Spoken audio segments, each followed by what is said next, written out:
4 juillet 2019 a transféré la gestion administrative des ACCA aux fédérations départementales des chasseurs. De cette loi en a découlé une modification statutaire avec la refonte de certains articles ou la création de nouveaux. Ce tutoriel a pour objectif de vous aider dans le renseignement de certaines parties de vos statuts et sur la procédure à mettre en place lors de vos prochaines assemblées générales extraordinaires et ordinaires. Nous allons passer en revue uniquement les articles à renseigner ou les nouveaux articles. Sur la première page du document, n'oubliez pas de renseigner le nom de la CCA. L'article 1 concerne la dénomination de l'association. Vous devez mentionner la commune concernée, ainsi que le nom de celle-ci, ici dans l'exemple Saint-Julien de l'Escape. L'article 6 concerne les adhérents annuels que nous appelons communément étrangers. Pour mémoire, vous devez par obligation réglementaire accueillir un minimum de 10% de chasseurs de cette catégorie, et les personnes demandeuses doivent en avoir fait la demande par courrier avant le 1er avril. De plus, vous avez la possibilité, si besoin, d'augmenter ce pourcentage. Cette décision devra être prise lors de l'Assemblée générale extraordinaire. L'article 7 est spécifique aux cartes temporaires. Les modalités de cette carte doivent être établies dans votre règlement intérieur, telles que le prix, la durée, etc. L'article 8 concerne les cartes d'invités et les conditions d'obtention définies dans votre règlement intérieur. L'article 10, le conseil d'administration. C'est un article important qui a été modifié. Lors des votes de ces nouveaux statuts, vous devez définir le nombre de membres de votre conseil d'administration, soit 3, 6 ou 9 membres. Dans la mesure du possible, 3 membres est à destination des toutes petites CCA. Le renouvellement de ce conseil d'administration se fera tous les 3 ans et dans son intégralité. Pour rappel, celui-ci doit se réunir au moins 3 fois par an. Enfin, si le conseil le juge utile, il peut pallier au manque d'un membre en cooptant une personne. Attention, cette décision devra être soumise au vote de l'Assemblée générale qui suit.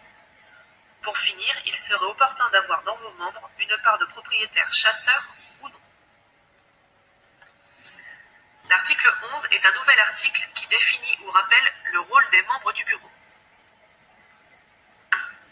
L'article 12 est important. Il rappelle les conditions et les obligations à mettre en place pour l'organisation de l'Assemblée générale.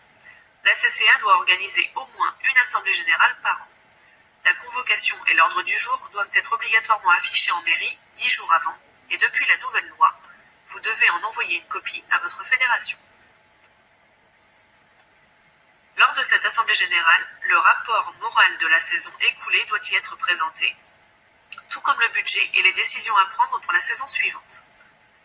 Les années d'élection, vous devez procéder au vote du conseil d'administration. Le vote se déroulera à bulletin secret. De manière facultative, vous pouvez demander le dépôt d'une candidature au conseil d'administration ou d'une question à poser lors de l'Assemblée générale X jours avant l'AG. Ce délai devant être approuvé en Assemblée générale extraordinaire et notifié dans vos statuts. L'article 16, assurance. Nouvel article spécifique à l'assurance visant à garantir la responsabilité civile de l'association et de ses dirigeants. L'article 17, les réserves de chasse. Pour mémoire, chaque ACCA a dans l'obligation d'avoir au moins 10% de sa surface chassable en réserve de chasse. Lorsqu'une ACCA souhaite modifier sa réserve, elle doit avoir l'aval de son assemblée générale et à l'issue doit en faire la demande auprès de la Fédération des chasseurs qui décidera. Depuis la nouvelle loi chasse, ces réserves doivent être en faveur du petit gibier. L'article 18. Régulation des espèces susceptibles d'occasionner des dégâts. Ce nouvel article rappelle les obligations dans la régulation des nuisibles des ACCA qui doivent assurer ou en faire assurer la dite régulation. L'article 19 indique les modalités à mettre en place en cas de faute grave ou répétée nécessitant une sanction ou une exclusion. Ainsi, depuis la nouvelle loi chasse de juillet 2019, tout ACCA souhaitant exclure un de ses membres doit en faire la demande motivée auprès du président de la Fédération des chasseurs, qui, après instruction du dossier, prendra la décision, et non plus à la DDTM.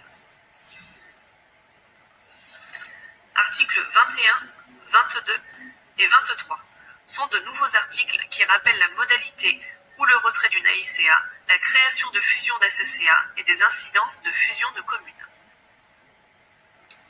Calendrier et procédure. La validation de ces nouveaux statuts, le renseignement et les modifications à apporter doivent être faits lors de votre Assemblée générale extraordinaire. Pour ce faire, vous devez procéder à l'affichage en mairie de la convocation sur laquelle sera mentionné l'ordre du jour de cette AG extraordinaire, ainsi que l'Assemblée générale ordinaire. N'oubliez pas d'envoyer une copie à la Fédération des chasseurs. Lors de votre Assemblée générale extraordinaire, vous devez lire à vos membres l'intégralité des statuts et passer au vote certains d'entre eux, comme par exemple le nombre de membres dans le conseil d'administration et le pourcentage d'adhérents annuels dits étrangers. Une fois terminé, vous levez la séance de cette assemblée. Dans la foulée, vous pouvez passer à votre assemblée générale ordinaire. Vous devez y présenter votre rapport moral, prendre les décisions pour la saison prochaine qui seront inscrites dans votre règlement intérieur, le prix des cartes, le jour de chasse, etc. Vous devez procéder à l'élection intégrale de votre conseil d'administration en tenant compte du nombre de membres définis lors de l'AG extraordinaire. Après avoir fait appel à candidature, vous passez au vote, à bulletin secret, comme prévu dans les statuts. Une fois le vote terminé et après dépouillement, vous levez la séance de votre AG ordinaire. À l'issue, vous avez deux possibilités. La première est que tous les membres nouvellement élus se retrouvent immédiatement pour procéder au vote du bureau, ou alors vous organisez une réunion du conseil dans la semaine pour élire ce nouveau bureau. Une fois ces modalités terminées, vous devez impérativement envoyer un exemplaire du CERFA type concernant les membres de l'ACCA. Vous devez envoyer ce formulaire type à votre préfecture ou sous-préfecture, ainsi qu'à la Fédération des chasseurs, sans oublier de nous faire parvenir, avant le 31 juillet, votre règlement intérieur pour que nous puissions le valider. Inutile dorénavant de l'envoyer à la DDTM. Si vous rencontrez des problèmes, n'hésitez pas à nous contacter par téléphone au 05 46